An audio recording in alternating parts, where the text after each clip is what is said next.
Bueno, a partir de este momento vamos a desarrollar la unidad 3 de la materia de Derecho Procesal Penal, donde vamos a definir a la acción, qué es la acción, cuál es la naturaleza jurídica de la acción, entendiendo como acción que es el instituto jurídico procesal autónomo por el medio del cual se materializa el derecho de peticionar ante la autoridad judicial la actividad pública necesaria para conocer y juzgar respecto de una pretensión jurídica. De esta manera, la acción estimula a la jurisdicción, o como se ha dicho, es la fuerza motriz del mecanismo procesal. Lo que queremos decir con esto es que la acción es el motor por el cual nosotros, de una manera u otra, incitamos a un juzgado, a una jurisdicción, para que comience la investigación de un hecho determinado. La naturaleza jurídica de la acción tiende hacia la realización del derecho subjetivo, que podrá alcanzar al ser reconocido en la sentencia, que de tal suerte transformará la pretensión jurídica en derecho subjetivo. Pero también puede ocurrir que el pretendido derecho no exista o no se lo pueda probar, extremo ante el cual la sentencia se pronunciará rechazando esa pretensión jurídica. En ambos casos ha existido acción y proceso válido, porque la acción sirve para poner en marcha la jurisdicción y obtener de ella un pronunciamiento respecto de la pretensión. ¿Cómo clasificamos a la acción? La acción la podemos clasificar en acciones civiles y acciones penales. Enseña Clario Olmedo que la jurisdicción es única. No obstante ello, las cuestiones penales y civiles resultantes de una misma hipótesis fáctica responden a pretensiones de distinta naturaleza, las que deben ser decididas en distintos extremos, aunque se traten de una sentencia única. Ante ello, no se justifican pronunciamientos contradictorios, lo que ha llevado a establecer prevalencia vinculante del proceso y de la decisión penal sobre la civil. En un capítulo rotulado del ejercicio de las acciones para la indemnización de los daños causados por los delitos, el Código Civil establece el sistema respecto de que el Código Penal lo ha completado con lo previsto en el artículo 29 y los códigos procesales lo reglamentan. El artículo 1101 del Código Civil prohíbe la condenación civil si promovido el proceso penal no se hubiese condenado al acusado. O sea, establece la prioridad del pronunciamiento de la cuestión penal frente a la solución civil. Pendiente el proceso penal en sede civil, el proceso debe detenerse al entrar el fallo. Si ambas pretensiones son contenidas del proceso penal, en la sentencia debe resolverse primero lo penal y después lo civil.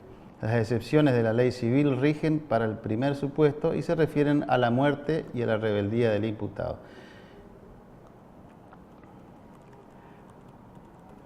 Esa prioridad es la base para la solución del artículo 1102 y 1103 del Código Civil, la declaración de la existencia o inexistencia del hecho o de la culpa del condenado al resolverse la cuestión penal no pueden ser contrarias al resolverse la cuestión civil, especie de cosa juzgada en cuanto a su efecto dentro de estos límites, o más bien de impedir un pronunciamiento contradictorio sobre una misma conducta, dándose prevalencia al fallo penal para proteger el interés más valioso.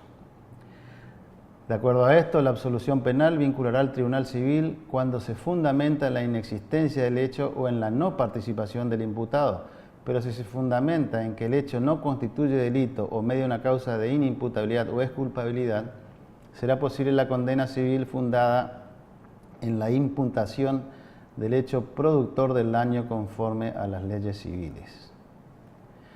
Ni la doctrina ni la jurisprudencia han llegado a soluciones uniformes. Los fallos más modernos han conseguido unificar criterios en varios aspectos, tanto frente a la condena como a la absolución penal, pero aún quedan algunos dudosos en lo que respecta a la valoración de la culpa y el efecto del sobreseimiento. Dado que estas formas son de orden público, el tribunal puede aplicarse de oficio. Es posible plantear la cuestión civil juntamente con la penal, pero en lo que cuando un solo tribunal entienda en que ambos tipos de causas, la regla suele ser la no acumulación procesal. Entre las excepciones se cuenta la posibilidad de introducir en el proceso penal el tratamiento conjunto de las cuestiones civiles surgidas de un mismo hecho imputado penalmente. Esta posibilidad se presenta cuando ha sido demandado en favor del damnificado por el delito, es decir, por su titular o un beneficiario. Esta normativa está incluida en el Código de Fondo con poder implícito del Congreso para integrar la relación de las cuestiones penales y civiles, cuya base es el mismo hecho. Resultan constitucionales las normas de los códigos procesales que además acuerdan al tribunal la facultad de resolver la cuestión civil demandada, aún en caso de absolverse penalmente. Radicada la cuestión civil en sede penal, el Poder Jurisdiccional amplía su campo de actuación del derecho a las normas privadas. En su esencia, el poder de acción es único, cualquiera sea la relevancia jurídica del fundamento de pretensión hecha valer. Pero es diverso el titular de naturaleza del interés cuya protección jurídica se pretende. En el proceso penal, el damnificado pretenderá que se condene al imputado o tercero responsable a la integración de su patrimonio afectado por el delito. De ahí que la pretensión sea privada, aun cuando para algunos la acción pueda ser ejercida por el Ministerio Fiscal. Este carácter privado de la pretensión reintegradora patrimonial le da el sentido unilateral, por cuanto es parcial el interés cuya tutela jurídica se reclama. En lo que hace a la defensa frente a la cuestión civil, el poder que tiene el imputado o tercero damnificado en el proceso penal que responde a la garantía constitucional de su inviolabilidad. Pero debe aclararse que este poder también corresponde al actor civil, en cuanto particular que hace valer sus intereses jurídicos en un proceso. En cuanto a los demandados, se manifiesta fundamentalmente a través del ejercicio del poder de excepción, sea en cuanto al mérito o en cuanto al rito. Para que pueda instaurarse la pretensión punitiva del Estado, y si la misma tiene fundamentos para que se dicte sentencia, es decir, se realice el derecho penal, es necesario que previamente se lleven a cabo una serie de actos formalmente previstos en la ley procesal que constituyen el proceso penal. Para que éste se inicie y válidamente se desarrolle, es preciso el acto de instancia que se denomina acción penal. Un primer concepto de la acción se encuentra en el derecho romano que dice que la acción es el derecho o la facultad de perseguir en juicio lo que a uno se debe. Así se identificaba la acción con el derecho sustantivo. La doctrina alemana, a mitad del siglo XIX, advierte lo incorrecto de la identificación de la acción y de derecho sustantivo, pasando a distinguir entre la facultad de instar y el derecho sustantivo que se pretende reconocer jurisdiccionalmente. Se define así a la acción como una pretensión de tutela jurídica hecha a los órganos pertinentes del Estado, la que tendría que ver con el derecho a la jurisdicción. A partir de aquí surge un debate elaborándose distintas teorías sobre la naturaleza jurídica de la acción como derecho potestativo que constituye la relación jurídico-procesal y que pone en movimiento las condiciones para la actuación de la ley. En nuestro derecho, Alsina entiende que la acción es un derecho público subjetivo contra el Estado para obtener la tutela de un derecho, pero advierte que si bien es autónoma respecto del derecho sustantivo que instrumenta, no se puede olvidar la relación que existe entre el derecho procesal y la norma de fondo, ya que si bien es cierto que la acción pone en marcha la secuencia procesal recorriendo todos los caminos hasta el pronunciamiento jurisdiccional conclusivo y pudiendo arribar a un decisorio que se pronuncia negativamente respecto de la pretensión sostenida, no lo es menos que resulta inconcebible una acción que no presente como sustento un pedido de actividad jurisdiccional, una apariencia al menos de derecho. No hay acción por sí misma, en su sentido es eminentemente funcional de la pretensión. La acción no tiene una función específica, sino que es instruida a la protección del derecho. La acción desde el punto de vista procesal es el poder o potestad para que el particular ante el órgano jurisdiccional se pronuncie acerca de una pretensión procesal.